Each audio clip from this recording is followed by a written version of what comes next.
Pramod sir ನಮಸ್ತೆ. ನಮಸ್ಕಾರ. ಖುಷಿ ಆಗುತ್ತೆ ಸರ್, ನಿಮ್ಮನ್ನು ಪ್ರತಿ ತಿಂಗಳು ಮೀಟ್ ಮಾಡ್ತಾ ಇರ್ತೀವಿ. ಒಂದು ಸಿನಿಮಾಗಳು ಬ್ಯಾಕ್ ಟು ಬ್ಯಾಕ್ ಸಿನಿಮಾಗಳಲ್ಲಿ ಮಾಡ್ತಿದ್ದೀರಿ. ಸೊ ಇವತ್ತು ವಿಶೇಷವಾಗಿ ಮುತ್ತತ್ತಿಯಲ್ಲಿ ಸಿಕ್ಕಿದ್ದೀವಿ ಸರ್. ಕಾರಣ ಜಲಾಂಧರ ಸಿನಿಮಾ.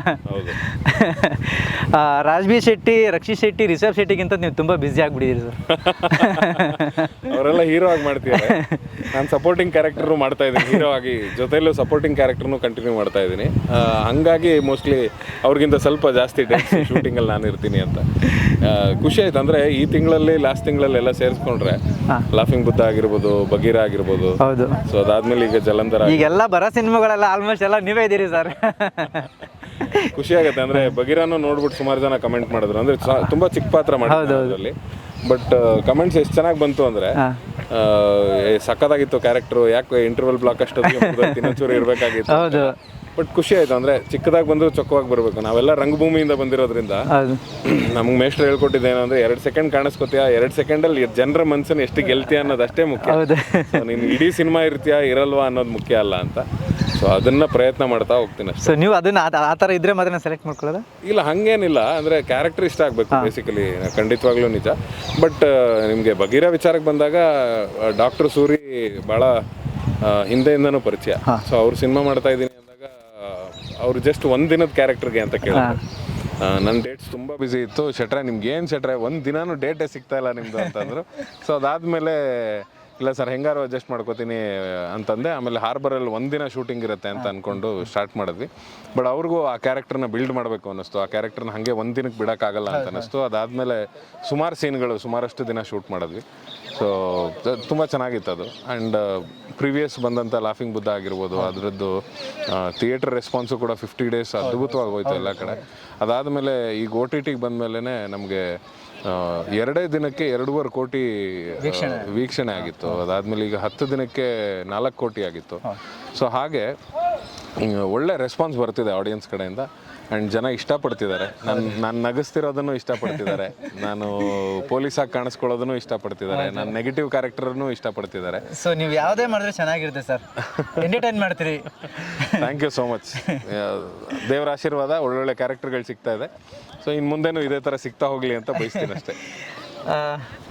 ಈಗ ನಮ್ಮ ಸ್ಯಾಂಡಲ್ವುಡಲ್ಲಿ ಸಿನಿಮಾಗಳೇ ಅಷ್ಟಾಗಿ ನೋಡೋ ಪ್ರೇಕ್ಷಕರು ಕಮ್ಮಿ ಆಗಿದ್ದಾರೆ ಅಂತ ಹೇಳ್ತಿದ್ರು.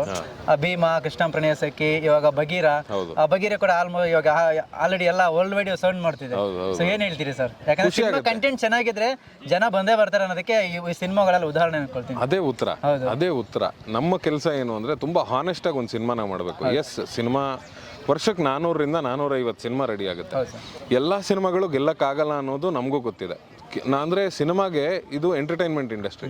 ಇಲ್ಲಿ ನಿಮ್ಗೆ ಸುಮಾರಷ್ಟು ಬೌಂಡ್ರಿಗಳಿದೆ.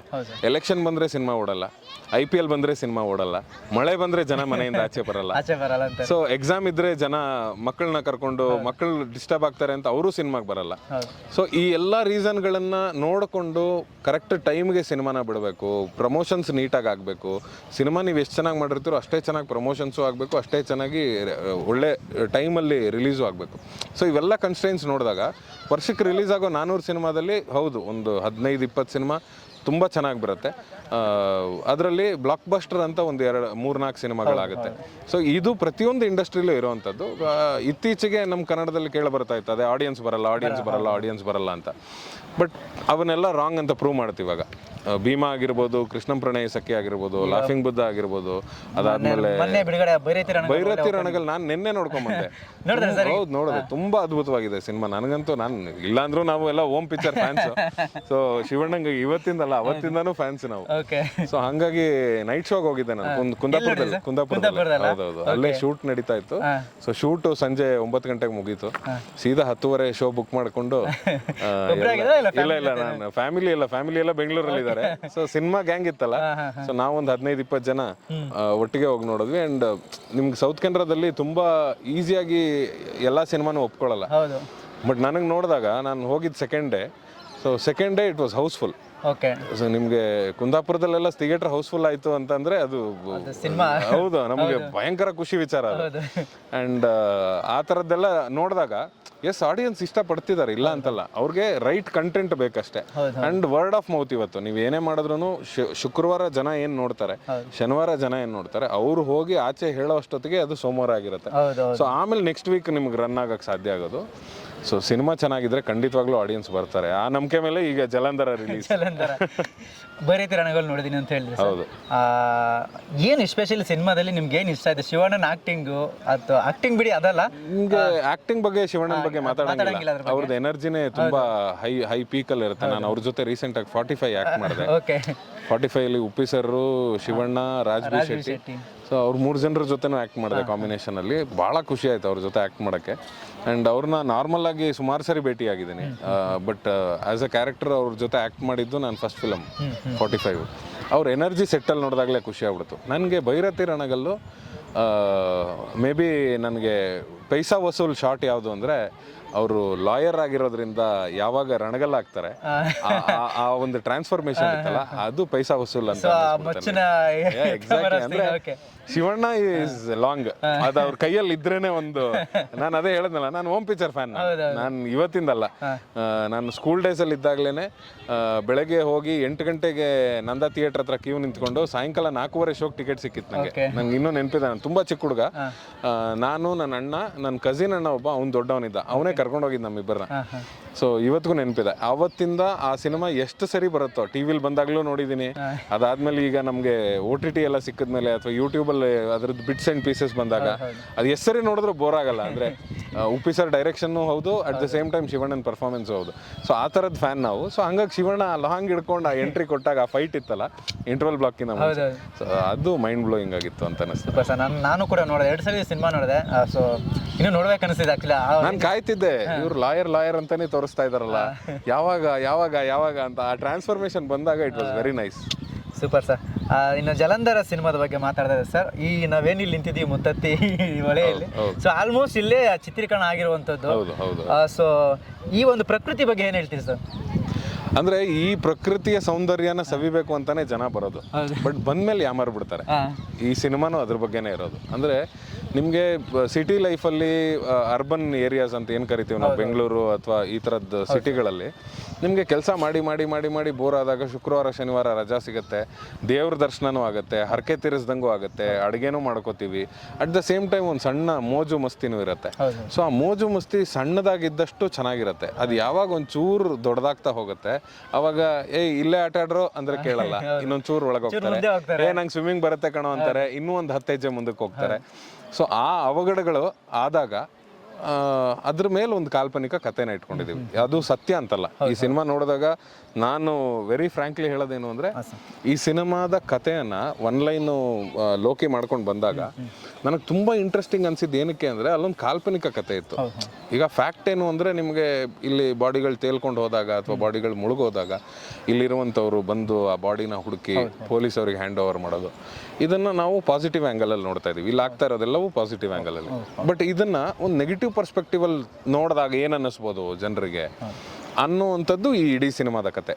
ಸೊ ಓಕೆ, ಇದನ್ನು ಈಗ ನೀರಲ್ಲಿ ಮುಳುಗೋದ್ಮೇಲೆ ಏನೆಲ್ಲ ರಾಜಕೀಯಗಳಾಗ್ಬೋದು, ಈ ಕಾಲ್ಪನಿಕ ಕಥೆನ ಅವ್ನು ತೊಗೊಂಬಂದಾಗ ತುಂಬ ಇಂಟ್ರೆಸ್ಟಿಂಗ್ ಅನ್ನಿಸ್ತು. ಆ ಒನ್ಲೈನ್ನ ಸುಮಾರಷ್ಟು ಇಂಪ್ರೂವೈಸ್ ನಾನು ಒನ್ಲೈನ್ ಇದ್ದಾಗಲೇ ಮಾಡ್ತಾಯಿದ್ವಿ. ಅದಾದಮೇಲೆ ನನಗೂ ಟೈಮ್ ಆಗಲಿಲ್ಲ, 2 ವರ್ಷ ಕೋವಿಡ್ ಬೇರೆ ಬಂತು. ಸೊ ನಮ್ಮದು ಸುಮಾರಷ್ಟು ಸಿನಿಮಾಗಳು ಬ್ಯಾಂಕಿಂಗ್ ಆಗೋಯ್ತು, ಶೂಟಿಂಗ್ ಮಾಡೋಕ್ಕಾಗಲಿಲ್ಲ. ಸೊ ಆ ನಿಟ್ಟಿನಲ್ಲಿ ನಾನು ಹೋದಾಗ ಇನ್ಫ್ಯಾಕ್ಟ್ ನಾನು ಲೋಕಿಗೆ ಹೇಳಿದ್ದೆ, ಈ ಸಿನಿಮಾ ನಾನೇ ಡೈರೆಕ್ಟ್ ಮಾಡ್ತೀನಿ ಅಂತ. ನಂಗೆ ಕತೆ ತುಂಬ ಇಷ್ಟ ಆಗಿದೆ ಲೋಕಿ, ಕೂತ್ಕೊಂಡು ವರ್ಕ್ ಮಾಡೋಣ, ನಾನೇ ಡೈರೆಕ್ಟ್ ಮಾಡ್ತೀನಿ ಅಂತ. ಸೊ ಆಮೇಲೆ ಹೆಂಗಾಯ್ತು ಅಂದರೆ 365 ದಿನದಲ್ಲಿ 360 ದಿನ ಶೂಟಿಂಗ್ ಮಾಡೋ ಥರ ಆಯಿತು. 5 ದಿನ ಫ್ಯಾಮಿಲಿಗೂ ಕೊಡಲಿಲ್ಲ ಅಂದರೆ ಮತ್ತೆ ಸೊ 5 ದಿನ ಫ್ಯಾಮಿಲಿಗಾದರೂ ಕೊಡಬೇಕಲ್ಲ ಅಂತೇಳಿ ಲೋಕಿಗೆ ಹೇಳಿದೆ, ಇಲ್ಲ ಲೋಕಿ ತುಂಬ ಬ್ಯುಸಿ ಇದ್ದೀನಿ, ನನಗೆ ಮೋಸ್ಟ್ಲಿ ಇನ್ನೊಂದು 2 ವರ್ಷ ಸಿನಿಮಾ ಶೂಟ್ ಮಾಡ್ಸೋಕೆ, ಅಂದರೆ ಡೈರೆಕ್ಟ್ ಮಾಡೋಕ್ಕಾಗಲ್ಲ ಅಂತ. ಅವನು ಹೇಳ್ದ, ನನಗೂ ವಯಸ್ಸಾಗಿ ಹೋಗುತ್ತಪ್ಪಜ್ಜಿ, ಹಿಂಗೆ ನೀನು ಮಾಡ್ತಾ ಇದ್ರೆ ನಾನು ಸಿನಿಮಾ ಶೂಟ್ ಮಾಡಲೇಬೇಕು ಅಂತ, ನನ್ನ ಕತೆನೂ ಹಳೇದಾಗ್ಬಿಡುತ್ತೆ ಅಂತ. ಸೊ ಆವಾಗ ವಿಷ್ಣು ಅವ್ರು ಬಂದರು. ವಿಷ್ಣು ಫಸ್ಟ್ ಟೈಮ್ ಆ ಕತೆನ ರಿವರ್ಕ್ ಎಲ್ಲ ಮಾಡ್ಕೊಂಬಂದು ಲೋಕಿ ಜೊತೆ ಕೂತ್ಕೊಂಡು ಬಂದು ಕತೆ ಹೇಳಿದಾಗ ಒಂದು ಕಾನ್ಫಿಡೆನ್ಸ್ ಬಂತು ನನಗೆ, ವಿಷ್ಣು ಮಾಡ್ತಾರೆ ಈ ಸಿನಿಮಾನ, ಡೈರೆಕ್ಟ್ ಮಾಡ್ತಾರೆ ಅಂತ. ಅದಾದಮೇಲೆ ತುಂಬ ಸ್ಕ್ರೀನ್ ಪ್ಲೇ ಕೂತ್ಕೊಳ್ಳೋಕ್ಕಾಗಿಲ್ಲ, ಬಟ್ ಕಂಪ್ಲೀಟ್ಲಿ ಲೋಕಿ ಮತ್ತು ವಿಷ್ಣುನೇ ಕೂತ್ಕೊಂಡು ಅದಷ್ಟನ್ನು ರೆಡಿ ಮಾಡಿದ್ರು. ರೆಡಿ ಮಾಡಿ ಆ ಕತೆನ ತೊಗೊಂಬಂದು ಪ್ಲೇಸ್ ಮಾಡಿದಾಗ ನೆಗೆಟಿವ್ ಎಂಡ್ ಆಗಬಾರ್ದು ಸಿನಿಮಾ ಅನ್ನೋದು ಯಾವಾಗಲೂ ನನ್ನ ಥಾಟ್ ಅದು. ಯಾಕಂದರೆ ಆಡಿಯನ್ಸ್ ಟೇಕ್ ಅವೇ ಯಾವತ್ತೂ ಪಾಸಿಟಿವ್ ಆಗಿರಬೇಕು ಆಚೆ ಹೋಗ್ತಾ, ಅವ್ರು ಅಲ್ಲಿಂದ ಯಾವುದೋ ಒಂದು ನೆಗೆಟಿವಿಟಿನ ತೊಗೊಂಡೋಗ್ಬಾರ್ದು ಅನ್ನೋದು. ಸೊ ಹಂಗಾಗಿ ಪಾಸಿಟಿವ್ ಎಂಡ್ ಕೊಡೋಕ್ಕೆ ಹೋದಾಗ ನನ್ನ ಕ್ಯಾರೆಕ್ಟ್ರು ತುಂಬ ಹೈಲೈಟ್ ಆಗ್ತಾ ಬಂತು ಪಾಸಿಟಿವ್ ಎಂಡ್ಗೆ. ಸೊ ಪಾಸಿಟಿವ್ ಎಂಡಿಗೆ ಬಂದಮೇಲೆ ಇಲ್ಲಿ ಹೀರೋ ಯಾರು ಅನ್ನೋ ಚರ್ಚೆ ಶುರು ಆದಾಗ ನಾನು ಹೇಳ್ತಾನೆ ಇದ್ದೆ, ಏನೇ ಆದ್ರೂ ಇಡೀ ಸಿನಿಮಾ ಕ್ಯಾರಿ ಮಾಡಿರೋದು ನೀವುಗಳೇ, ಸೊ ನೀವುಗಳೇ ಹೀರೋ ಆಗ್ತೀರಾ ಅಂತ. ಬಟ್ ಅವ್ರಿಗೆ ಇಲ್ಲ, ಅದು ನೆಗೆಟಿವ್ ಅಪ್ರೋಚ್ ಆಗಬಾರ್ದು ಅನ್ನೋದು ಎಷ್ಟು ಸ್ಟ್ರಾಂಗಾಗಿ ಕೂತಿತ್ತು. ಸೊ ಈ ಕ್ಯಾರೆಕ್ಟರ್ನ ಇನ್ನೂ ಒಂಚೂರು ಎಲಾಬ್ರೇಟ್ ಮಾಡಿದ್ರು, ಇನ್ನೂ ಒಂಚೂರು ತುಂಬ ಸ್ಟ್ರಾಂಗ್ ಮಾಡಿದ್ರು. ಆ್ಯಂಡ್ ನನ್ನ ಮತ್ತು ನನ್ನ ವೈಫ್ ಕ್ಯಾರೆಕ್ಟರ್ಗೆ ಒಂದು ಸಾಂಗ್ ಪೋರ್ಷನ್ ಇಟ್ಟರು ಆ ಎಮೋಷನ್ಸ್ ಕನ್ವೆ ಆಗೋದಕ್ಕೆ. ಸೊ ಈ ಥರದ್ದನ್ನೆಲ್ಲ ಮಾಡಿ ಆ ಇಂಪಾರ್ಟೆನ್ಸ್ ಆಫ್ ದ ಕ್ಯಾರೆಕ್ಟರ್ ಬಂತು. ಸೊ ಟೋಟಲಿ ಈ ಜಾಗದಲ್ಲಿ ಇವತ್ತು ನಾವು ನಿಂತು ಇಂಟರ್ವ್ಯೂ ಮಾಡೋಕ್ಕೆ ಇರೋವಂಥ ಕಾರಣನೂ ಅದೇ. ಅಂದರೆ ನಿಮ್ಗೆ ಇಲ್ಲಿ ಬಂದು ಮೋಜು ಮಸ್ತಿ ಮಾಡಿಕೊಂಡು ಜನ ಏನು ತಪ್ಪು ಮಾಡ್ಕೋತಾರೆ ಅವ್ರ ಲೈಫಲ್ಲಿ, ಅವ್ರಿಗೊಂದು ಫ್ಯಾಮಿಲಿ ಇರುತ್ತೆ, ಅವರ ತಂದೆ ತಾಯಿ ಇರ್ತಾರೆ, ಅದನ್ನೆಲ್ಲವನ್ನೂ ಮರೆತು ಇಲ್ಲಿ ಬಂದಾಗ ಯಾವುದೋ ಒಂದು ಕ್ಷಣಿಕ, ಅದು ಒಂದು ಸೆಕೆಂಡ್ ಮೂಮೆಂಟ್ ಅಷ್ಟೇ. ಅದು ಪ್ರತಿಯೊಂದು ಆಕ್ಸಿಡೆಂಟ್ ಅಂತ ಹೇಳ್ತೀವಲ್ಲ, ಆಕ್ಸಿಡೆಂಟ್ ಯಾವತ್ತೂ ಒಂದು ಸೆಕೆಂಡ್ ಅದು. ಸುಮ್ಮನೆ ಹಿಂಗೆ ಕಣ್ಣಿಂಗೆ ಹಿಂಗೆ ಅನ್ನೋಷ್ಟೊತ್ತು ಗಾಡಿ ಬಂದು ಹೊಡೆದ್ಬಿಟ್ರುತ್ತೆ. ಸೊ ಆ ಥರದ್ದು ಸೆಕೆಂಡ್ಸ್ ಮೂಮೆಂಟ್ ಅದು. ಸೊ ಆ ಥರದ ಮೂಮೆಂಟನ್ನು ನೀವು ಹೇಗೆ ತಪ್ಪಿಸ್ಕೋಬೋದು, ಅಥವಾ ಅದನ್ನೇನು ಬುದ್ಧವಾದ ಥರ ಹೇಳಿಲ್ಲ ಇಡೀ ಸಿನಿಮಾದಲ್ಲಿ. ಇದ್ರ ಹಿಂದೆ ಒಂದು ರೋಚಕವಾದ ಒಂದು ಗ್ಯಾಂಗ್ ಇದ್ದರೆ ಹೆಂಗಿರುತ್ತೆ, ಅವ್ರ ಲಾಭಗಳು ಏನಿರುತ್ತೆ, ಅವರಿಂದ ನೀವೇನು ತೊಗೊಳಕ್ಕೆ ಸಾಧ್ಯ, ಅಥವಾ ನೀವು ಇಲ್ಲಿ ಬಂದಾಗ ಹೇಗೆ ಹುಷಾರಾಗಿರ್ಬೇಕು, ಇಂಥವ್ರಿಂದ ಹೇಗೆ ಹುಷಾರಾಗಿರಬೇಕು ಅನ್ನೋದನ್ನು ತೋರಿಸುವಂಥ ಒಂದು ಸಿನಿಮಾ. ಆ್ಯಂಡ್ ಪ್ಯೂರ್ಲಿ ಹೇಳಬೇಕು ಅಂದರೆ ಒಂದು ಈ ಕಾಷನ್ ಬೋರ್ಡ್ಗಳಿರುತ್ತಲ್ಲ ನಿಮಗೆ, ಅಲ್ಲೇನು ನೀರುಗಿಳಿಬೇಡಿ, ಸುಳಿ ಇದೆ, ಮೊಸಳೆ ಇದೆ, ಅಥವಾ ಇಷ್ಟು ಜನ ಸತ್ತಿದ್ದಾರೆ ಅಂತ ಹೆಂಗೆ ಇಲ್ಲಿ ಬೋರ್ಡಲ್ಲಿ ಹಾಕಿದ್ದಾರೆ, ಇದನ್ನು ನಾವು ಒಂದು ಸಿನಿಮಾ ಮೂಲಕ ತೋರ್ಸಕೊಟ್ಟಿದ್ದೀವಿ. ಎಸ್, ಪ್ರಮೋದ್ ಸರ್ ಅವರು ಈ ಪೊಲೀಸ್ ಕ್ಯಾರೆಕ್ಟರ್ನ ತಾವೇ ಚೂಸ್ ಮಾಡೋಂಥದ್ದು ಅಥವಾ ಹುಡ್ಕೊಂಬರುತ್ತೆ ಸರ್ ಇದು? ಯಾಕಂದರೆ ನೀವು ಮಾಡೋವಂಥ ಪ್ರತಿ ಸಿನಿಮಾದಲ್ಲೂ ಕೂಡ ನಾವು ಆ ಪಾತ್ರಗಳನ್ನೇ ನೋಡ್ತೀವಿ ನಾವು. ಸುಮಾರು 60 ಸಿನಿಮಾ ಮಾಡಿದ್ದೀನಿ. 60 ಸಿನಿಮಾದಲ್ಲಿ ಒಂದು 30 ಸಿನಿಮಾ ಪೊಲೀಸಾಗಿ ಮಾಡಿದ್ದೀನಿ. ಜಾಸ್ತಿನೇ ಮಾಡಿದ್ದೀನಿ, ಮೇ ಬಿ 30ಕ್ಕಿಂತ ಜಾಸ್ತಿನೇ ಆಗಿರ್ಬೋದು. ಇನ್ನೊಂದು 30-40 ಸಿನಿಮಾ ರಿಜೆಕ್ಟ್ ಮಾಡಿದ್ದೀನಿ ನಾನು ಪೊಲೀಸಾಗಿ ಬಂದಿರೋದು. ನಾನು ಅಂದರೆ ನಾನು ಟೈಪ್ ಕಾಸ್ಟ್ ಆಗಬಾರ್ದು ಅನ್ನೋ ಭಯನೂ ನನಗಿದೆ.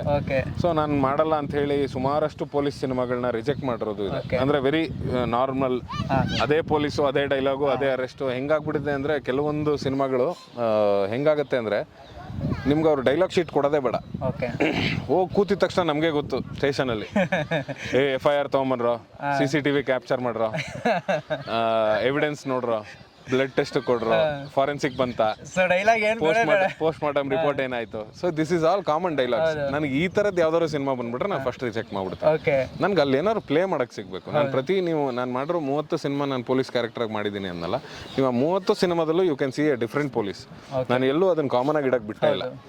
ಯಾಕೆ ಇಡಕ್ಕೆ ಬಿಟ್ಟಿಲ್ಲ ಅಂದರೆ, ಈಗ ಇರೋ ಹಂಗೆ ಪೊಲೀಸ್ ಏನು ರೆಗ್ಯುಲರ್ ಆಗಿರುತ್ತೆ ಅದನ್ನ ಹಂಗೆ ಮಾಡಬೇಕು ಅಂದರೆ ಪ್ರಮೋದನೇ ಬೇಕಾಗಿಲ್ಲ. ಅದಕ್ಕೆ ಪ್ರಮೋದ ಬೇಕು ಅಂದಮೇಲೆ ನಾನು ಅಲ್ಲಿ ಏನಾದ್ರು ಎಕ್ಸ್ ಫ್ಯಾಕ್ಟರ್ ತರಲೇಬೇಕು. ಸೊ ಆ ಎಕ್ಸ್ ಫ್ಯಾಕ್ಟರ್ನ ಟ್ರೈ ಮಾಡ್ತಾ ಹೋಗಿದ್ದೀನಿ, ಪ್ರತಿ ಸಿನಿಮಾದಲ್ಲೂ ಟ್ರೈ ಮಾಡಿದ್ದೀನಿ. ಆ್ಯಂಡ್ ಎಸ್, ಮೇ ಬಿ ನನ್ನ ತಾತಂಗೆ ಒಂದು ಆಸೆ ಇತ್ತು ನಾನು ಪೊಲೀಸ್ ಆಫೀಸರ್ ಆಗಬೇಕು ಅಂತ. ಆಯ್ತಾ, ನನ್ನ ತಾತಂಗೆ ಇತ್ತಂತೆ. ಅಂದರೆ ನಾನು ಚಿಕ್ಕವನಿದ್ದಾಗ, ನಾನು ಒಂದು 30-40 ದಿನ ಇದ್ದಾಗ ಹುಟ್ಟಿ ನಮ್ಮ ತಾತ ತೀರೋದ್ರು. ಬಟ್ ಆ 30 ದಿನ ನನ್ನ ತಾತ ಕೈಯಲ್ಲಿ ಹಿಡ್ಕೊಂಡಾಗ ಹೇಳೋರಂತೆ, ಇವ್ನು ಮಿಲಿಟ್ರಿಗೆ ಸೇರ್ತಾನೆ ಇಲ್ಲ ಪೊಲೀಸ್ ಆಫೀಸರ್ ಆಗ್ತಾನೆ ಅಂತ. ಸೊ ನನ್ನ ತಾಯಿಗೆ ಆಸೆ ಇತ್ತು. ಏನೇನು ಅಂದರೆ ನಮ್ದೆಲ್ಲ ಬಿಸ್ನೆಸ್ ಫ್ಯಾಮಿಲಿ, ತಂದೆದು ಹೋಟೆಲ್ ಬಿಸ್ನೆಸ್ಸು. ಸೊ ನಾವೆಲ್ಲರೂ ಬಿಸ್ನೆಸ್ ಕಡೆಗೆ ಒಲವು ತೋರಿಸ್ತಾ ಇದ್ವಿ, ತೋರಿಸ್ಬೇಕು ಅನ್ನೋದು ನಮ್ಮ ಅಪ್ಪನ ಆಸೆ ಆಗಿತ್ತು. ಬಟ್ ನಾನು ಫಸ್ಟ್ PUC ಬಂದಾಗ ನನಗೆ ಆ್ಯಕ್ಟಿಂಗ್ ಕಡೆ, ರಂಗಭೂಮಿ ಕಡೆ ಒಲವು ಬಂತು. ಸೊ ರಂಗಭೂಮಿ ಮಾಡ್ತಾ ಮಾಡ್ತಾ ಮಾಡ್ತಾ ಮಾಡ್ತಾ ನನ್ನ ಏಮು ಚೇಂಜ್ ಆಗ್ತಾ ಹೋಯ್ತು. ಬಟ್ ಅಮ್ಮಂಗೆ ಆ ಆಸೆ ಇತ್ತು. ಅಣ್ಣ ಪೊಲೀಸ್ ಎಕ್ಸಾಮ್ ಬರ್ದ. ಸೊ ಅಣ್ಣಂಗೆ SI ಇನ್ಸ್ಪೆಕ್ಟರ್ದು ಎಕ್ಸಾಮು ಬರ್ದ, ಎಕ್ಸಾಮು ಎಲ್ಲ ಪಾಸ್ ಆಯಿತು. ಇಂಟರ್ವ್ಯೂ ಅಲ್ಲಿ ಯಾವುದೋ ಒಂದು ಪೊಲಿಟಿಕಲ್ ಇದರಿಂದ ಅದು ಹೋಯಿತು. ಆ್ಯಂಡ್ ಅವನು ಕೂಡ ಬಿಸ್ನೆಸ್ಗೆ ಇಳಿದ ವಾಪಸ್ಸು. ಸೊ ನಾನು ಅಪ್ಪಂಗೆ ಅಮ್ಮಂಗೆ ಇವಾಗಲೂ ರೇಗಿಸ್ತಾ ಇರ್ತೀನಿ. ಅಂದರೆ ನಾನು ಮೋಸ್ಟ್ಲಿ ಪೊಲೀಸ್ ಆಫೀಸರ್ ಆಗಿದ್ದಿದ್ರೆ ಓದಿ ನಿಧಾನಕ್ಕೆ 3 ವರ್ಷಕ್ಕೆ 5 ವರ್ಷಕ್ಕೆ ಒಂದೊಂದು ಎಕ್ಸಾಮ್ ಬರೆದು ರ್ಯಾಂಕ್ ತಗೋಬೇಕಾಗಿತ್ತು. ಅಂದರೆ ಈಗ ಕಾನ್ಸ್ಟೇಬಲ್ ಇಂದ ಹೆಡ್ ಕಾನ್ಸ್ಟೇಬಲ್ ಇಂದ ಸಬ್ ಇನ್ಸ್ಪೆಕ್ಟ್ರು, ಆಮೇಲೆ ಇನ್ಸ್ಪೆಕ್ಟ್ರು, ಈ ಥರ ಹೋಗ್ಬೇಕಾಗಿತ್ತು. ಈಗ ನಾನು ಬರೀ ಒಂದು 10 ವರ್ಷದಲ್ಲಿ ಈ ಡಿಪಾರ್ಟ್ಮೆಂಟ್ ಇಲ್ಲಿರೋ ಎಲ್ಲ ರ್ಯಾಂಕಿಂಗು ಮುಗಿಸ್ಬಿಟ್ಟಿದ್ದೀನಿ. ರೈಟ್ ಫ್ರಮ್ ಕಾನ್ಸ್ಟೇಬಲ್ ಇಂದ ಹಿಡಿದು DIG IG ತನಕನೂ ಎಲ್ಲ ಕ್ಯಾರೆಕ್ಟರ್ ಮುಗಿಸ್ಬಿಟ್ಟಿದ್ದೀನಿ. ಅದಕ್ಕೆ ರಿಷಬ್ ರೇಗಿಸ್ತಿರ್ತಾನೆ. ಅಂದರೆ ಮೋಸ್ಟ್ಲಿ ಇದು ಡಿಪಾರ್ಟ್ಮೆಂಟಲ್ಲಿ ನಿನ್ನಷ್ಟು ಫಾಸ್ಟ್ ಇದು ಏನು ಅಪ್ಗ್ರೇಡೇಷನ್ ಸಿಕ್ಕಿರೋ ಯಾವ ಪೊಲೀಸು ಇಲ್ವಂತೆ. ಶೆಟ್ರ್ ಗ್ಯಾಂಗಲ್ಲಿ ಆಲ್ರೆಡಿ ರಿಷಬ್ ಡೈರೆಕ್ಷನ್ ಆಯಿತು, ಎಲ್ಲ ಆಯಿತು. ನಿಮ್ದು ಯಾವಾಗ ನೋಡ್ಬೋದು ಅಂತ ನಮಗೆ? ಸದ್ಯಕ್ಕೆ ಬ್ಯುಸಿ ಇದ್ದೀನಿ, ಮಾಡಬೇಕು ಅನ್ನೋ ಆಸೆ ಇದೆ. 2-3 ಸಬ್ಜೆಕ್ಟು ಇದೆ, ಅದರಲ್ಲಿ ಇದು ಒಂದು ಸಬ್ಜೆಕ್ಟ್ ಆಗಿತ್ತು. ಸೊ ಈಗ ಅದು ಕತೆ ಆಗಿ ಆಚೆ ಬರ್ತಾ ಇದೆ 29ನೇ ತಾರೀಕು. ಇನ್ನೂ ಒಂದು 3-4 ಸಬ್ಜೆಕ್ಟ್ಗಳಿದೆ, ಕೈ ತುಂಬ ಕೆಲಸ ಇದೆ. ಸೊ ಕೆಲಸ ಇರ್ಬೇಕಾದ್ರೆ ಯಾಕೆ ಸುಮ್ಮನೆ ರಿಸ್ಕ್ ತಗೊಳ್ಳೋದು ಅಂತ. ನಿರ್ದೇಶಕ ನಟ ಹ್ಯಾಟ್ ಹಾಕೋದು ಬೇಡ ಅಂತ ಅನ್ಸುತ್ತೆ. ಇಲ್ಲ ಅಂದರೆ 1 ವರ್ಷ ಹೋಗ್ಬಿಡುತ್ತೆ. ಹೆಂಗೆ ತಡ್ಕಾಡಿ ಎಷ್ಟೇ ಫಾಸ್ಟಾಗಿ ಮಾಡ್ತೀವಿ ಅಂದರೂ ನಿಮ್ಗೆ ಒಂದು ಸಿನಿಮಾ ಮುಗ್ಸೋಕೆ 1 ವರ್ಷ ಬೇಕೇ ಬೇಕು. ಪ್ರೀ ಪ್ರೊಡಕ್ಷನ್ ಒಂದು 4 ತಿಂಗಳಾಗುತ್ತೆ, ಶೂಟಿಂಗ್ ಒಂದು 6 ತಿಂಗಳಾಗುತ್ತೆ, ಇನ್ನೊಂದು 3 ತಿಂಗಳು ಪೋಸ್ಟ್ ಪ್ರೊಡಕ್ಷನ್ಗಾಗುತ್ತೆ. ಸೊ ಈ ಥರ ಇದ್ದಾಗ ಸಿನಿಮಾ 1 ವರ್ಷ ಅಂತೂ ಬೇಕೇ ಬೇಕು ನಮಗೆ. ಸೊ ಆ 1 ವರ್ಷ ಕಳ್ಕೊಳ್ಳೋಷ್ಟು ಟೈಮ್ ಇಲ್ಲ ನನ್ನ ಹತ್ರ ಈಗ. ಬೇರೆ ಬೇರೆ ಭಾಷೆಯ ಸಿನಿಮಾಗಳಿದೆ ಈಗ. ಮೊನ್ನೆ ಬತ್ತಳಿಕೆಯಿಂದ ಯಾವ ಥರ ನೋಡ್ಬೋದು ನಾವು ನಿರ್ದೇಶನ ಕಂಟೆಂಟ್? ಅದು ಹೇಳೋಕ್ಕಾಗಲ್ಲ, ನೋಡ್ಲೇಬೇಕು ನೀವು. ಅಂದರೆ ನಾನು ಎಕ್ಸ್ಪ್ಲೇನ್ ಮಾಡಿದ್ರೆ ಕ್ಲೀಶೆ ಆಗ್ಬೋದು ಅದು. ಅಂದರೆ ನನಗೂ ಒಂದಿಷ್ಟು ಸಿನಿಮಾಗಳ ಒಲವಿದೆ, ಅಂದರೆ ಯಾವ ಥರ ಇರಬೇಕು ನನ್ನ ಸಿನಿಮಾ ಅನ್ನೋದು. ಸೊ ಆ ಥರದ್ದು ಸಿನಿಮಾಗಳನ್ನೇ ಮಾಡಬೇಕು ಅನ್ನೋ ಆಸೆನೂ ಇದೆ. ಆ್ಯಂಡ್ ಸೌಹಾರ್ದತೆ ಬಗ್ಗೆ ಸುಮಾರಷ್ಟು ಸಬ್ಜೆಕ್ಟ್ಗಳಿದೆ. ಅಂದರೆ ಈ ಜಾತಿವಾದಗಳು ಏನು ನಡೆಯುತ್ತೆ, ಅಥವಾ ಈ ಜಾತಿನ ಇಟ್ಕೊಂಡು ಪೊಲಿಟಿಕ್ಸ್ ಹೇಗೆ ನಡೆಯುತ್ತೆ, ಇದ್ರ ಮೇಲೆಲ್ಲ ಮಾಡಬೇಕು ಅನ್ನೋದೊಂದಿಷ್ಟು ಆಸೆಗಳಿದೆ. ಬಟ್ ಅಗೇನ್ ಕಾಮಿಡಿ ಸಿನಿಮಾ ಇದೆ ತಲೆಯಲ್ಲಿ. ಯಾಕಂದರೆ ಅದು ಜನರನ್ನ ಎಂಟರ್ಟೈನ್ ಮಾಡುವಂತಹ ಪ್ರಪ್ರಥಮ ಮತ್ತು ಮುಖ್ಯವಾದ ಒಂದು ಅಂಗ ಅದು. ಯಾಕಂದರೆ ಜನ ಅವ್ರವ್ರ ಕೆಲಸ ಮಾಡಿ ರೋಸೊತ್ತು ಹೋಗಿದ್ದಾಗ ಸಿನಿಮಾಗೆ ಅಂತ ಬರೋದೇ ಎಂಟರ್ಟೈನ್ಮೆಂಟ್ಗೆ. ಸೊ ಆ ಸಬ್ಜೆಕ್ಟ್ಗಳು ಇದೆ ತಲೆಯಲ್ಲಿ. ಸೊ ಈ ಥರ ಸುಮಾರಷ್ಟಿದೆ. ಸರ್ಕಾರಿ ಹಿರಿಯ ಪ್ರಾಥಮಿಕ ಶಾಲೆ ಕ್ಯಾರೆಕ್ಟರ್ನ ಒಂದು ಸಿನಿಮಾಗೆ ತರಬೇಕು ಅನ್ನೋದಿದೆ. ಅದ್ರ ಬಗ್ಗೆನೂ ಎಲ್ಲ ಮಾತಾಡ್ತಾ ಇದ್ವಿ. ಸೊ ಆ ಥರದ್ದು ಯಾವ್ದಾದ್ರು ಸಿಕ್ಕಿದ್ರೆ ಡೈರೆಕ್ಟ್ ಮಾಡ್ತೀನಿ. ಅತಿ ಶೀಘ್ರದಲ್ಲಂತೂ ಅಲ್ಲ, ಸ್ವಲ್ಪ ಇನ್ನು 1 ವರ್ಷ ಟೈಮ್ ತಗೋತೀನಿ, ಆರಾಮಾಗಿ ಟೈಮ್ ತಗೋತೀನಿ. ಯಾಕಂದರೆ ಅದೇ ಹೇಳಿದ್ನಲ್ಲ, ಈಗ ಬೇರೆ ಲ್ಯಾಂಗ್ವೇಜಸ್ಸು ಸುಮಾರು ಸಿನಿಮಾಗಳಿದೆ. ಈಗ ಮಲಯಾಳಂ ಮೊನ್ನೆ ಅಷ್ಟೇ ARM ಅಂತ ರಿಲೀಸ್ ಆಯಿತು. ಸೊ ಅದು ನನ್ನ first Malayalam cinema which crossed 100 crores ಅಂತೆ. ಸೊ ಖುಷಿ ಆಯ್ತು ನನಗೆ, ನಾವು ಕಾಲಿಟ್ಟಿದ್ದೀವಿ ಏನೋ ಒಳ್ಳೇದಾಯ್ತಲ್ಲ ಅಂತ. ಸೊ ಹಾಗೆ ತಮಿಳ್ ಸಿನಿಮಾ ಒಂದು ಯೋಗಿ ಬಾಬು ಅವ್ರ ಜೊತೆ ಮಾಡಿದ್ದೀನಿ. ಸೊ ಅದು ಕೂಡ ಸದ್ಯದಲ್ಲೇ ರಿಲೀಸ್ ಆಗುತ್ತೆ, ಡಬ್ಬಿಂಗ್ ನಡೀತಾ ಇದೆ. ಇನ್ನೊಂದು ಶೇಷ ಅಂತ ಒಂದು ಮಲಯಾಳಂ ಸಿನಿಮಾ, ಮಲಯಾಳಂ ಆ್ಯಂಡ್ ಕನ್ನಡ ಎರಡೂ ಶೂಟ್ ಮಾಡಿದ್ದಾರೆ ಅವರು. ಸೊ ಅದೊಂದು ಸಿನಿಮಾ ರೆಡಿ ಇದೆ. ಹಾಗೆ ಬೇರೆ ಬೇರೆ ಭಾಷೆಯಲ್ಲಿ ಈಗ ತೆಲುಗು ಮತ್ತು ಹಿಂದಿಯಿಂದ ವೆಬ್ ಸೀರೀಸ್ಗೆಲ್ಲ ಬಂದಿದೆ ಅಂದರೆ ಡಿಸ್ಕಷನ್ ನಡೀತಾ ಇದೆ. ಸೊ ಹೀಗಿರ್ಬೇಕಾದ್ರೆ ಇಲ್ಲೆಲ್ಲೋ ಡೈರೆಕ್ಷನ್ಗೆ ತಲೆ ಹಾಕ್ಕೊಂಡು ಇವ್ರಿಗೂ ಟೈಮ್ ಕೊಡೋಕ್ಕಾಗದೆ ಅದಕ್ಕೂ ಟೈಮ್ ಕೊಡೋಕ್ಕಾಗದೆ ಒದ್ದಾಡೋದು ಬೇಡ ಅಂತೇಳಿ ಈಗ ಬರೀ ಆ್ಯಕ್ಟಿಂಗಲ್ಲಿದೆ. ಜಲಂಧರ ಸಿನಿಮಾ ಸರ್ ನಿಮ್ಮ ಒಂದು ಕೆರಿಯರ್ಗೆ ಎಷ್ಟು ವಿಶೇಷವಾಗಿ ನಿಲ್ಲುತ್ತೆ ಈ ಸಿನಿಮಾ ಅಂತ? ಪ್ರತಿಯೊಂದು ಸಿನಿಮಾನೂ ನಿಮ್ಗೆ ಏನೋ ಒಂದು ಹೇಳ್ಕೊಡುತ್ತೆ. ಇಲ್ಲಿ ಫ್ಲಾಪ್ ಸಿನಿಮಾ ಅನ್ನೋದು ಕೂಡ ಆಡಿಯನ್ಸ್ಗೆ ಅದು ಫ್ಲಾಪ್ ಸಿನಿಮಾ ಆಗುತ್ತೆ ಹೊರತು ಒಬ್ಬ ನಿರ್ದೇಶಕಂಗಲ್ಲ, ಒಬ್ಬ ನಟಂಗಲ್ಲ. ನಿರ್ದೇಶಕಂಗೆ ಅಲ್ಲಿಂದ ಒಂದು ಪಾಠ ಕಲಿಯೋಕ್ಕೆ ಸಿಕ್ಕಿರುತ್ತೆ. ಆ ಸಿನಿಮಾ ಫ್ಲಾಪ್ ಆಗಲಿ ಹಿಟ್ಟಾಗಲಿ ಅವನಿಗೊಂದು ಪಾಠ ಕಲಿಯೋಕ್ಕೆ ಸಿಕ್ಕಿರುತ್ತೆ. ಅದೇ ರೀತಿಯಾಗಿ ನಟಂಗೂ ಕೂಡ ಅಲ್ಲಿಂದ ಒಂದು ಪಾಠ ಕಲಿಯೋಕ್ಕೆ ಸಿಕ್ಕಿರುತ್ತೆ. ಅಂದರೆ ಈಗ ನಾನು ನಗಿಸೋದನ್ನು ಜನ ಇಷ್ಟಪಟ್ಟಿದ್ದಾರೆ, ನಾನು ವಿಲನಾಗಿ ಮಾಡಿದ್ದನ್ನು ಜನ ಇಷ್ಟಪಟ್ಟಿದ್ದಾರೆ, ನಾನು ಸೀರಿಯಸ್ ಕಾಪಾಗಿ ಮಾಡಿರೋ ದೃಶ್ಯ 2 ಆಗಿರ್ಬೋದು, ಬೇರೆ ಬೇರೆ ಸಿನಿಮಾಗಳಾಗಿರ್ಬೋದು, ಅಥವಾ ಕಾಮಿಡಿ ಮಾಡ್ಕೊಂಡು ಪೊಲೀಸ್ ಕ್ಯಾರೆಕ್ಟರ್ ಮಾಡಿರೋದನ್ನು ಇಷ್ಟಪಟ್ಟಿದ್ದಾರೆ. ಇದರಲ್ಲಿ ಇನ್ವೆಸ್ಟಿಗೇಷನ್ ಪ್ಯಾಟರ್ನ್ ತುಂಬ ಡಿಫ್ರೆಂಟ್ ಆಗಿದೆ. ಇಲ್ಲೆಲ್ಲೂ ಇವನು ಸ್ಟೇಷನ್ಗೆ ಹೋಗಲ್ಲ, ಸ್ಟೇಷನಲ್ಲಿ ಕೂತ್ಕೊಳ್ಳಲ್ಲ ಇಡೀ ಸಿನಿಮಾ. ಅವನದೇ ಆದಂಥ ಒಂದು ಚಾಣಾಕ್ಷತನದಿಂದ ಅವನು ಇನ್ವೆಸ್ಟಿಗೇಷನ್ ಮಾಡ್ತಾ ಹೋಗ್ತಾನೆ. ಸೊ ಈ ಥರದ್ದನ್ನು ಅವ್ನು ಟ್ರೈ ಮಾಡಿದ್ದೀನಿ. ಜನಕ್ಕೆ ಇಷ್ಟ ಆದರೆ ಓಕೆ, ಇದನ್ನು ಜನ ಇಷ್ಟಪಡ್ತಾರೆ ಮತ್ತೆ ಟ್ರೈ ಮಾಡ್ಬೋದು ಅಂತ. ಅಕಸ್ಮಾತ್ ಇಷ್ಟ ಆಗಲಿಲ್ಲ ಅಂದರೆ ಓಕೆ, ಇದು ನನ್ನ ಕ್ಯಾರೆಕ್ಟರ್ ಜನಕ್ಕೆ ಇಷ್ಟ ಆಗಿಲ್ಲ ಅನ್ನೋದು ಒಂದು ಪಾಠ ಕಲಿತೀವಿ. ಸೊ ಆ ರೀತಿಯಲ್ಲಿ ನಾನು ಪ್ರತಿಯೊಂದನ್ನು ಕಲಿಕೆ ಅಂತಲೇ ಭಾವಿಸ್ತೀನಿ ಹೊರತು ನಾನು ಯಾವುದನ್ನು ವೇಸ್ಟ್ ಅಂತ ಅಂದ್ಕೊಳ್ಳಲ್ಲ. ಎನಿ ಫಿಲಮ್ ಹಿಟ್ ಆದ್ರೂ ಅದು ನಮಗೆ ಕಲಿಕೆನೆ, ಎನಿ ಫಿಲಮ್ ಫ್ಲಾಪ್ ಆದ್ರೂ ಅದು ನಮ್ಗೆ ಕಲಿಕೆನೆ. ಸೊ ನಾನು ಎಲ್ಲ ಸಿನಿಮಾನೂ ಅದೇ ರೀತಿ ನೋಡ್ತೀನಿ. ಸರ್ ನಿಮಗೆ ಈ ಜಲಂಧರ ಸಿನಿಮಾದಲ್ಲಿ ಕೆಲವೊಂದು 100 ವಾಟರ್ ಶಾರ್ಟ್ಸ್ ಎಲ್ಲ ಹೇಳಿದ್ರು. ಸೊ ಅದು ಎಕ್ಸ್ಪೀರಿಯನ್ಸ್ ಬಗ್ಗೆ ಹೇಳಿದ್ರೆ ನಿಮಗೆ? ನಾನು 100 ವಾಟರ್ ಶಾರ್ಟ್ ತೆಗಿಲಿಲ್ಲ, ಅಂದರೆ ನನಗಿರಲಿಲ್ಲ, ಬೇರೆ ಬೇರೆ ಕ್ಯಾರೆಕ್ಟರ್ಗಳಿಗಿತ್ತು. ಆ್ಯಂಡ್ ತುಂಬ ಅಮೇಸಿಂಗ್ ಆಗಿ ಬಂದಿದೆ. ನಾನು ಸಿನಿಮಾ ನೋಡಿದೆ, ತರಿಸ್ಕೊಂಡು ನೋಡಿದೆ. ನಾನು ಮೊನ್ನೆ ಲಾಸ್ಟ್ ಟೈಮ್ ಬೆಂಗಳೂರು ಬಂದಾಗ ಟೀಮ್ ಎಲ್ಲರೂ ಕೂತ್ಕೊಂಡು ಜೊತೆಲೇ ನೋಡಿದ್ವಿ. ಸಣ್ಣ ಪುಟ್ಟ ಕರೆಕ್ಷನ್ಸ್ ಇತ್ತು, ಅದನ್ನೆಲ್ಲ ಹೇಳಿ ಕರೆಕ್ಷನ್ಸ್ ಮಾಡೋಕ್ಕೆ ಹೇಳಿ ಮತ್ತೆ ತಿರ್ಗಾ ಇದು ಮಾಡಿದ್ವಿ. ಅಂದರೆ ನಾನು ಸಿನಿಮಾ ನೋಡಿದಾಗ ನನಗೆ 2 ಅವರ್ ಕೂರಿಸ್ತದು. ಎಲ್ಲೂ ಆ ಕಡೆ ಈ ಕಡೆ ಗಮನ ಹೋಗದೆ ಸಿನಿಮಾ ಮೇಲೆ ಕೂರಿಸ್ತು. ಆ್ಯಂಡ್ ಲಾಸ್ಟ್ ಕ್ಲೈಮ್ಯಾಕ್ಸ್ ತನಕನೂ ನಿಮಗೆ ಆ ಸಸ್ಪೆನ್ಸನ್ನು ಹೋಲ್ಡ್ ಮಾಡಿದೆ ಸಿನಿಮಾ. ಸೊ ಇದು ಪ್ಲಸ್ ಪಾಯಿಂಟ್ ಆಗ್ಬೋದು ಆಡಿಯನ್ಸ್ಗೆ. ಅಂದರೆ ಆಡಿಯನ್ಸ್ಗೆ ಯಾವತ್ತೂ ಒಂದು ಕ್ಯೂರಿಯಾಸಿಟಿ ಇರುತ್ತೆ. ಅಂದರೆ ನಾನೇ ಸಿನಿಮಾ ನೋಡ್ತಾ ಇದ್ರು, ನಾನು ಬೇರೆಯವ್ರ ಸಿನಿಮಾ ನೋಡ್ಬೇಕಾದ್ರೆ ಬೀಯಿಂಗ್ ಆನ್ ಆಡಿಯನ್ ನಾನು ಅದನ್ನು ಕ್ರ್ಯಾಕ್ ಮಾಡೋಕ್ಕೆ ನೋಡ್ತಾ ಇರ್ತೀನಿ. ಇವನು ಮಾಡಿರ್ಬೋದಾ, ಅವ್ನು ಕಳ್ತನ ಮಾಡಿರ್ಬೋದಾ, ಇವನು ಕೊಲೆ ಮಾಡಿರ್ಬೋದಾ, ಇಲ್ಲ ಇವರೇ ಇರಬೇಕು, ಇವ್ರು ಯಾಕೋ ಚೆನ್ನಾಗಿ ಜಾಸ್ತಿ ಇದನ್ನು ತೋರಿಸ್ತಾ ಇದ್ದಾರೆ, ಇವ್ರು ಇರಬೇಕು, ಈ ಥರದ್ದೊಂದು ಗೆಸ್ ಹೋಗ್ತಾ ಇರುತ್ತೆ ಗೊತ್ತಾ ನಾವು ಸಿನಿಮಾ ನೋಡ್ತಾ. ಆ ಥರದ ಗೆಸ್ಸಲ್ಲಿ ಈ ಸಬ್ಜೆಕ್ಟ್ ಗೆದ್ದಿದೆ ಅಂತ ಅನ್ಸುತ್ತೆ. ಇವ್ರು ಯಾರ್ಯಾರ ಮೇಲೆ ಗೆಸ್ ಮಾಡ್ತಾ ಹೋಗ್ತಾರೋ ಅವ್ರು ಯಾರು ಅಲ್ಲ. ಯಾರು ಅಲ್ಲ ಅಂತ. ಸರ್ ಈ ಏನು ನಾವು ಈ ಗ್ರೀನರಿ ನೋಡ್ತಾ ಇದೀವಿ, ಸೊ ಈ ಗ್ರೀನರಿಗೂ ನಿಮ್ಗೊತ್ತು ಒಂದು ನೆಂಟಿದೆ ಸರ್, ಯಾಕಂದ್ರೆ ನೀವು ಕುಂದಾಪುರ ಸೈಡರ್ ಆಗಿರೋದ್ರಿಂದ. ಸೊ ಎಷ್ಟು ಖುಷಿ ಕೊಡ್ತಿದ್ದೀರಿ ನೋಡ್ತಿದ್ರಿ, ಯಾಕಂದ್ರೆ ಅಲ್ಲಿಂದಾನೇ ಬಂದಿದ್ದು ನನಗೆ. ಹೌದು, ಒಂದು 20 ದಿವಸದಿಂದ ಅದೇ ಕಾಡು ಒಳಗಡೆನೆ ಶೂಟಿಂಗ್ ಮಾಡ್ತಾ ಇದ್ವಿ. ಅಲ್ಲಿಂದಾನೇ ಆಚೆ ಬಂದಿದ್ದು. ಈಗ ಬರ್ತಾ ನಾನು ನನ್ನ ಫ್ರೆಂಡ್ ಕಾರಲ್ಲಿ ಬರ್ತಾ ಹೇಳ್ತಾ ಇದ್ರು, ಅಂದ್ರೆ ನಮ್ಮೂರಿನ ಗ್ರೀನರಿನೇ ಬೇರೆ, ಇಲ್ಲಿನ ಗ್ರೀನರಿನೇ ಬೇರೆ. ನೋಡಿ ನಿಮಗೆ ಪ್ರತಿಯೊಂದು ಮೇ ಬಿ ಅರೌಂಡ್ 100 ಕಿಲೋಮೀಟರ್ ಹೋಗ್ತಿದ್ದಂಗೆ ಗ್ರೀನರಿನೂ ಚೇಂಜ್ ಆಗ್ತಾ ಹೋಗುತ್ತೆ. ಅಲ್ಲಿನ ವಾತಾವರಣಕ್ಕೆ ತಕ್ಕಂತೆ ಗ್ರೀನರಿ ಚೇಂಜ್ ಆಗ್ತಾ ಹೋಗುತ್ತೆ, ಫಾರೆಸ್ಟ್ ಚೇಂಜ್ ಆಗ್ತಾ ಹೋಗುತ್ತೆ. ಇಲ್ಲಿ ಹೆಂಗೆ ದೂರ ದೂರ ಮರಗಳು ಕಾಣುತ್ತೆ ನಿಮ್ಗೆ, ಇಲ್ಲಿ ದೂರದಿಂದ ನೋಡಿದಾಗ ಎಲ್ಲ ಹತ್ರ ಇರುತ್ತೆ, ಬಟ್ ಸ್ವಲ್ಪ ಹತ್ರ ಹೋಗಿ ನೋಡಿದಾಗ ದೂರ ದೂರ ಮರಗಳು ಕಾಣುತ್ತೆ. ಬಟ್ ನಮ್ಮ ಸೌತ್ ಕೆನರಾಗ ಬಂದಾಗ ತುಂಬಾ ಡೆನ್ಸ್ ಫಾರೆಸ್ಟ್, ಅಂದ್ರೆ ಇಲ್ಲೊಂದ್ ಮರ ಇಲ್ಲೊಂದ್ ಮರ ಇಲ್ಲೊಂದ್ ಮರ ಇಲ್ಲೊಂದ್ ಮರ ಹಿಂಗಿರುತ್ತೆ. ಅಂದ್ರೆ ನೀನು ಹಿಂಗೆ ನುಕ್ಕೊಂಡು ಹೋಗ್ಬೇಕು, ಅಷ್ಟು ಡೆನ್ಸ್ ಫಾರೆಸ್ಟ್ ಇರುತ್ತೆ. ಸೊ ಅದನ್ನೇ ಮಾತಾಡ್ತಾ ಬರ್ತಿದ್ದೆ, ಅಂದ್ರೆ ಪ್ರತಿಯೊಂದು ರೀಜನ್ಗೂ ನಿಮ್ಗೆ ಹೇಗೆ ಸ್ಲ್ಯಾಂಗ್ ಚೇಂಜ್ ಆಗುತ್ತೆ ಕನ್ನಡದ್ದು. ನಿಮ್ಗೆ ಮೈಸೂರಲ್ಲಿ ಮಾತಾಡೋದು ಮಂಡ್ಯಲ್ಲಿ ಮಾತಾಡಲ್ಲ, ಮಂಡ್ಯಲ್ಲಿ ಮಾತಾಡೋದು ಬೆಂಗಳೂರಲ್ಲಿ ಮಾತಾಡಲ್ಲ, ಬೆಂಗಳೂರಲ್ಲಿ ಮಾತಾಡೋದು ತುಮಕೂರಲ್ಲಿ ಮಾತಾಡಲ್ಲ. ಸೊ ಹಾಗೆ ಹೆಂಗೆ ಸ್ಲ್ಯಾಂಗ್ ಚೇಂಜ್ ಆಗ್ತಾ ಹೋಗುತ್ತೆ, ಹಾಗೆ ಪ್ರಕೃತಿನೂ ಕೂಡ ಬದಲಾಗ್ತಾ ಹೋಗುತ್ತೆ. ನಿಮ್ಗೆ ಸಮುದ್ರ ಕಡೆನೂ ಇರುತ್ತೆ, ಅಲ್ಲಿ ನಾವು ನಮ್ಮೂರಿಗೆ ಹೋದ್ರೆ ಅಲ್ಲಿ ಸಮುದ್ರನೂ ಇದೆ, ನದಿನೂ ಇದೆ, ಕಾಡು ಇದೆ, ಬೆಟ್ಟನೂ ಇದೆ. ಸೊ ಇಲ್ಲಿಗೆ ಬಂದಾಗ ಇಲ್ಲಿ ನದಿನೂ ಇದೆ, ಬೆಟ್ಟನೂ ಇದೆ. ಸೊ ಈ ಊರು ದೇವಸ್ಥಾನ ಎಲ್ಲವಕ್ಕೂ ಅದರದ್ದೇ ಆದಂಥ ಇಂಪಾರ್ಟೆನ್ಸ್ ಇರುತ್ತೆ. ಸೊ ಭಾಳ ಖುಷಿ ಆಗುತ್ತೆ. ಅಂದರೆ ಕಾಡು ನೀವು ಹೇಳ್ದಂಗೆ ಅದೊಂಥರ, ನಾನು ಹುಟ್ಟಿದ್ದು ಮಾತ್ರ ಊರಲ್ಲಿ, ನಾನು ಹುಟ್ಟಿದ್ದು ಉಡುಪಿಲಿ, ಬಟ್ ಬೆಳೆದಿದ್ದು ಪೂರ್ತಿ ಬೆಂಗಳೂರಲ್ಲೇ. ನನ್ನ ಎಜುಕೇಷನ್ ಪೂರ್ತಿ ಬೆಂಗಳೂರಲ್ಲೇ, ಯಾಕಂದರೆ ಅಪ್ಪನ ಬಿಸ್ನೆಸ್ ಇಲ್ಲ ಇದ್ದಿದ್ದರಿಂದ. ಆ್ಯಕ್ಚುಲಿ ನಿಜ ಹೇಳಬೇಕು ಅಂದರೆ ಸಿನಿಮಾಗಳು ಮಾಡೋಕ್ಕೆ ಶುರು ಮಾಡಿದ್ಮೇಲೆ ನನ್ನ ಊರಿನ ಜೊತೆ ನಂಟು ಜಾಸ್ತಿ ಆಯಿತು.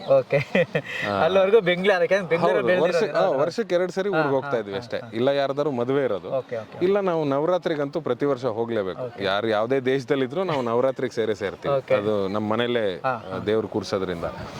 ಸೊ ಹಾಗಾಗಿ ಅದೊಂದು 2 ಇನ್ಸಿಡೆಂಟ್ಸ್ ಬಿಟ್ರೆ ನಾವು ವರ್ಷದಲ್ಲಿ ಎಲ್ಲೂ ಟ್ರಾವೆಲೇ ಮಾಡ್ತಿರಲಿಲ್ಲ ಊರಿಗೆ. ಈಗ ಸಿನಿಮಾ ಮಾಡೋಕ್ಕೆ ಶುರು ಮಾಡಿದ್ಮೇಲೆ ವರ್ಷಗಟ್ಟಲೆ ಅಲ್ಲೇ ಇದ್ದೀನಿ. ಲಾಸ್ಟ್ ಜನವರಿಗೆ ಹೋದವನು, ಮೇ ಬಿ ಬೆಂಗಳೂರಲ್ಲಿ ನಾನು 1 ವರ್ಷದಲ್ಲಿ ಲಾಸ್ಟ್ ಜನವರಿಯಿಂದ ಈ ಡಿಸೆಂಬರ್ ತೊಗೊಂಡ್ರೆ, ಈಗ ಬರ್ತಾ ಇರೋ ಡಿಸೆಂಬರಲ್ಲಿ ಬೆಂಗಳೂರಲ್ಲಿ 15 to 20% ಇದ್ದೀನಿ, 80% ಊರಲ್ಲೇ ಇದ್ದೀನಿ ನಾನು. ಹಾಗೆ ಅಂದರೆ ಆ ಕಾರ್ಡ್ ಅಷ್ಟು ಖುಷಿ ಕೊಡುತ್ತೆ. ನಮ್ಮ ಥರ ಕ್ರಿಯೇಟಿವ್ ಜಾಬ್ ಮಾಡೋರಿಗೆ ನಿಮಗೆ ಅದು ತುಂಬ ಯೋಚನೆ ಮಾಡೋಕ್ಕೆ ಶಕ್ತಿ ಕೊಡುತ್ತೆ, ತುಂಬ ಪೀಸ್ಫುಲ್ ಮೈಂಡ್ ಕೊಡುತ್ತೆ. ನಿಮ್ಗೆ ಇಲ್ಲೇ ಬಂದರೆ ನೋಡಿ, ಇವಾಗ ಮೊಬೈಲ್ ನೆಟ್ವರ್ಕ್ ಇಲ್ಲ, ಎಷ್ಟು ನೆಮ್ಮದಿಯಾಗಿದ್ದೀವಿ ನಾವು, ಕಿರಿಕಿರಿ ಇಲ್ಲ. ಎಕ್ಸಾಕ್ಟ್ಲಿ. ಸೊ ಆ ಥರದ ಒಂದು ವಾತಾವರಣನ ಕ್ರಿಯೇಟ್ ಮಾಡುತ್ತಲ್ಲ, ಅವಾಗ ನಿಮ್ಮ ತಲೆ ಇನ್ನೂ ಚುರುಕಾಗಿ ಓಡಕ್ಕೆ ಸ್ಟಾರ್ಟ್ ಮಾಡುತ್ತೆ. ಮೋಸ್ಟ್ಲಿ ರಿಷಬ್ ಸರ್ ಅದಕ್ಕೆ ಚಾಪ್ಟರ್ 1ಗೆ ಮೋಸ್ಟ್ಲಿ ಊರಲ್ಲಿ ಸೆಟ್ಲ್ ಆಗಿರ್ಬೇಕು ಸರ್. 2 ವರ್ಷ ಆಯಿತು ಸೆಟ್ಲ್ ಆಗಿ. ಅದು ನೀವು ಹೇಳ್ದಂಗೆ ಊರ್ ಕಡೆ ಹೋದ್ರೆ ತುಂಬಾ ಚೆನ್ನಾಗಿ ಮೈಂಡ್ ಓಡುತ್ತೆ. ಎಕ್ಸಾಕ್ಟ್ಲಿ. ಅಂದ್ರೆ ಇಲ್ಲಿನ ಲೋಕಲ್ ಪೊಲಿಟಿಕ್ಸ್ ಆಗಲಿ, ನಿಮ್ಮ ಇಲ್ಲಿನ ಲೋಕಲ್ ವಿಚಾರಗಳಾಗಲಿ ಯಾವುದು ತಲೆಗೆ ಬರಲ್ಲ. ಅವ್ನು ಹೆಂಗೆ ಸ್ವಿಚ್ ಆಫ್ ಮಾಡಿ ಸೈಡ್ಗೆ ಇಟ್ಟಿರ್ತಾನೆ, ಅಕಸ್ಮಾತ್ ಕನೆಕ್ಟ್ ಆಗದಿದ್ರು ಆಗದ್ ಬೇಡ ಅಂತ. ಸಂಜೆ ಮೇಲೆ ಎಲ್ಲರಿಗೂ ಒಂದ್ಸರಿ ಮಾತಾಡಿಸ್ಬೇಕಲ್ಲ ಅಂತ ಆನ್ ಮಾಡ್ತಾನೆ ಅಷ್ಟೇ. ಸೊ ಎಲ್ಲ ರೈಟರ್ಸು ಹಂಗೆ, ಅವನ ಜೊತೆಲಿ ವರ್ಕ್ ಮಾಡೋ ಎಲ್ಲ ರೈಟರ್ಸು ಹಂಗೆ ಇರ್ತಾರೆ. ಸೊ ಆ ಥರದ ವಾತಾವರಣ ಇದ್ದಾಗ ಯೋಚನೆ, ಸಬ್ಜೆಕ್ಟ್ ಮೇಲೆ ಜಾಸ್ತಿ ಕಾನ್ಸಂಟ್ರೇಷನ್ ಇರುತ್ತೆ. ಇಲ್ಲಿ ಸಿನಿಮಾ ಮಾಡ್ಬೇಕಾದ್ರೆ ನಮ್ಗೆ ಹಂಗೆ ಇತ್ತು, ಭಾಳ ನೆಮ್ಮದಿಯಾಗಿ ಮಾಡಿದ್ವಿ ಶೂಟಿಂಗ್. ಯಾವುದೊಂದು ಪಬ್ಲಿಕ್ ಕಿರಿಕಿರಿ ಇಲ್ಲ. ಇಲ್ಲೆಲ್ಲೋ ಈ ಮೇನ್ ಪಾರ್ಟಲ್ಲಿ ಬಂದಾಗ ಮಾತ್ರ ಜನ ನಮ್ಮನ್ನು ರೆಕಗ್ನೈಸ್ ಮಾಡಿದಾಗ ನಾವು ಒಂಚೂರು ಅವಾಯ್ಡ್ ಮಾಡಬೇಕಾಯ್ತು. ಬಿಟ್ಟರೆ ಇನ್ನು ಸುಮಾರಷ್ಟು ಅಲ್ಲೆಲ್ಲ ಒಳಗಡೆ ಎಲ್ಲ ಶೂಟಿಂಗ್ ಮಾಡಿದ್ವಿ ನಾವು. ಭಾಳ ನೆಮ್ಮದಿಯಾಗಿತ್ತು. ಅಂದರೆ you had that time to concentrate on the character. ಆ ಕ್ಯಾರೆಕ್ಟರ್ ಮೇಲೆ ಕಾನ್ಸಂಟ್ರೇಟ್ ಮಾಡೋಷ್ಟು ಟೈಮು, ಮತ್ತು ನಿಮಗೆ ಆ ಒಂದು ಪೀಸ್ಫುಲ್ ಮೈಂಡು. ಫೋನ್ ಇಲ್ಲ, ರಗಳೆ ಇಲ್ಲ, ಮೆಸೇಜ್ ಇಲ್ಲ, ಕಾಲ್ ಇಲ್ಲ, ಆರಾಮಾಗಿತ್ತು. ಹಾಗೇನೆ ನಿಮ್ಮನ್ನ ನಾವು ಎಲ್ಲ ಸಿನಿಮಾದಲ್ಲಿ ಪೊಲೀಸ್ ಪಾತ್ರ ನೋಡ್ತಿದ್ದೀವಿ. ಹಾಗೇನೆ ಇದರಲ್ಲಿ ನಮ್ಮ ಟಗರು ಸರೋಜಾ ಮೇಡಮ್ ಅವರು ಕೂಡ ನಿಮ್ಮ ವೈಫ್ ಆಗಿ ಮಾಡಿದ್ದಾರೆ. ಸೊ ಅವರು ಕೂಡ ಎಲ್ಲ ಸಿನಿಮಾದಲ್ಲೂ ಆಲ್ಮೋಸ್ಟ್ ಅವರು ಕೂಡ ಪೊಲೀಸ್ ಪಾತ್ರನೇ ಮಾಡ್ತಿದ್ದಾರೆ. ಸೊ ಇಲ್ಲಿ ವೈಫ್ ಆಗಿ ಮಾಡಿರುವಂಥದ್ದು ಆ ಒಂದು ಇಬ್ಬರದು ಆ ಪಾತ್ರಗಳು ಯಾವ ರೀತಿ ಇಲ್ಲಿ ಇದಾಗಿದೆ ಸರ್? ಮೋಸ್ಟ್ಲಿ ಡೈರೆಕ್ಟ್ರು ಮತ್ತೆ ಲೋಕಿ ಇಬ್ರು ಸ್ಕೆಚ್ ಹಾಕೊಂಡಿದ್ರು ಅನ್ಸುತ್ತೆ, ಈ ಪೊಲೀಸ್ನ ಕರ್ಕೊಂಬಂದು ಎಲ್ಲೋ ಒಂದ್ ಕಡೆ ತಗಲಾಕಬೇಕು ಅಂತ. ಸೊ ಹಂಗಾಗಿ ಆ್ಯಂಡ್ ಇಲ್ಲ, to be frank, yes, height ವೆಯ್ಟಿಗೆ ಮ್ಯಾಚ್ ಆಗೋ ಥರದ್ದು ಒಂದು ಹೀರೋಯಿನ್ ಕ್ಯಾರೆಕ್ಟರ್ ಕೊಟ್ಟಿದ್ದಾರೆ. ಅಂಡ್ ಅವರು ಚೆನ್ನಾಗಿ ಮಾಡಿದ್ದಾರೆ. ಯಾಕಂದ್ರೆ ಬೀಯಿಂಗ್ ಅ ಕ್ಯಾರೆಕ್ಟರ್ ಅವರು ಟ್ರೈಲರ್ ನೋಡಿದಾಗ ಗನ್ ಹಿಡಿದಿದ್ದಾರೆ, ಬಟ್ ಸಿನಿಮಾ ನೋಡಿ ಗೊತ್ತಾಗುತ್ತೆ ಯಾಕೆ ಗನ್ ಹಿಡಿದಿದ್ದಾರೆ ಅಂತ. ಸೊ ಒಂದು ಅದ್ಭುತವಾದ ಪೇರು. ಸರ್ಕಾರದ ಪರವಾಗಿ ಕೆಲಸ ಮಾಡುವಂಥವನು, ಅಂದರೆ ಸರ್ಕಾರಕ್ಕಾಗಿ ಕೆಲಸ ಮಾಡುವಂಥವನೊಬ್ಬ, ಆದರೆ ಸರ್ಕಾರದ ವಿರುದ್ಧ ಧ್ವನಿ ಎತ್ತುವಂಥ ಇನ್ನೊಂದು ವ್ಯಕ್ತಿ. ಸೊ ಇದು ಎರಡರ ಮಧ್ಯ ಗಂಡ ಹೆಂಡತಿ ಕಾಂಬಿನೇಷನ್. ಸೊ ತುಂಬ ಅನ್ಯೋನ್ಯವಾದ ಸಂಸಾರ.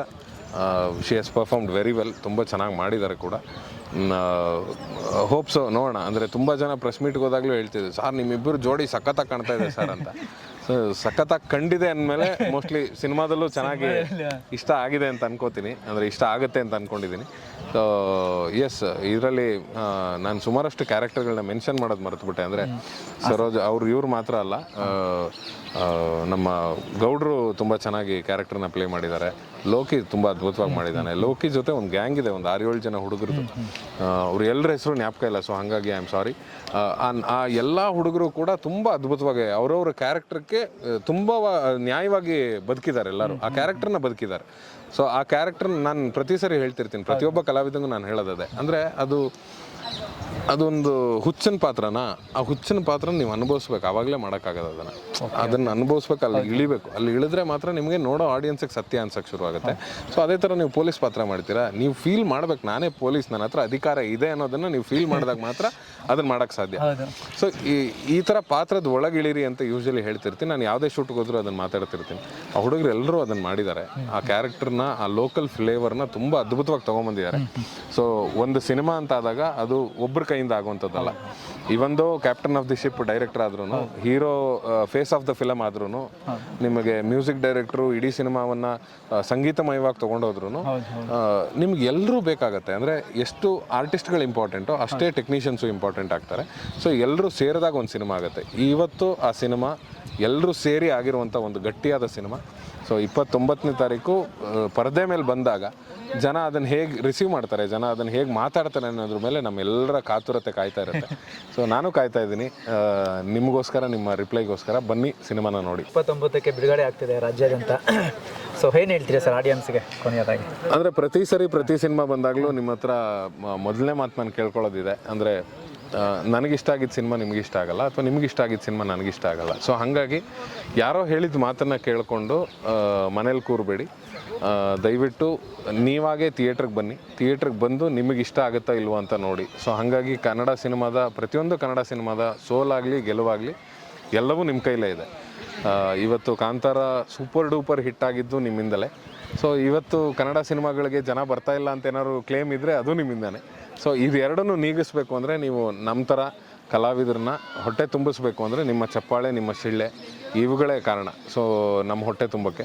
ಸೊ ದಯಮಾಡಿ ಥಿಯೇಟ್ರಿಗೆ ಬನ್ನಿ. 29ನೇ ತಾರೀಕು ಜಲಂಧರ ಸಿನಿಮಾ. ಸೊ ಜಲಂಧರ ಅನ್ನೋದು ಒಬ್ಬ ರಾಕ್ಷಸನ ಹೆಸರು. ಅವನು ಜಲದ ಒಳಗಡೆ ಇರುವಂಥ ಒಬ್ಬ ರಾಕ್ಷಸ. ಸೊ ಆ ರಾಕ್ಷಸನ ಮುಖನ ನೋಡೋದಕ್ಕೆ ನಿಮಗೆ 29ನೇ ತಾರೀಕು ಕರ್ನಾಟಕದಾದ್ಯಂತ ಎಲ್ಲ ಚಿತ್ರಮಂದಿರಗಳಲ್ಲೂ ನಾವಿರ್ತೀವಿ. ದಯವಿಟ್ಟು ಬನ್ನಿ, ನಮ್ಮನ್ನು ಸ್ಕ್ರೀನ್ ಮೇಲೆ ನೋಡಿ. ಆದಷ್ಟು ನಿಮ್ಮನ್ನು ಭೇಟಿ ಮಾಡೋ ಪ್ರಯತ್ನ ನಾವು ಮಾಡ್ತೀವಿ. Thank you so much.